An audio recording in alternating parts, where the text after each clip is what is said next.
बिस्मिल्लाहिर्रहमानिर्रहीम। अबू तलहा रज़ियल्लाहु अन्हु का बाग वक़फ़ करना।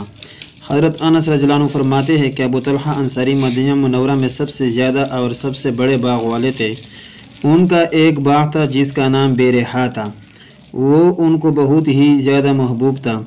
मस्जिद नबवी के करीब था। पानी भी इसमें नहायत शीरीन और अफराद से था। हुज़ूर सल्लम भी अक्सर इस बाग में तशरीफ़ ले जाते और उसका पानी नोश फरमाते।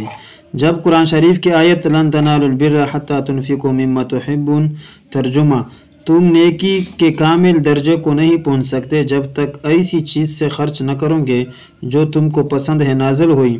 तो अबू तलहा रज़ियल्लाहु अन्हु ने हुज़ूर सल्लम की खिदमत में हाज़िर हुए और अर्ज़ किया कि मुझे अपना बाग बेरहा सबसे ज़्यादा महबूब है और अल्लाह ताला का इरशाद है कि महबूब माल अल्लाह के रास्ते में ख़र्च करो, इसीलिए वो अल्लाह के रास्ते में देता है।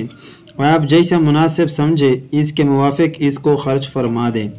हुज़ूर सल्लम ने बहुत ज़्यादा मुस्तरद का इजहार फरमाया और फरमाया कि बहुत ही उम्दा माल है, मैं ये मुनासिब समझता हूँ कि इसको अपने अहले क़राबत में तकसीम कर दो। अबू तलहा ने इसको अपने रिश्तेदारों में तकसीम फरमा दिया।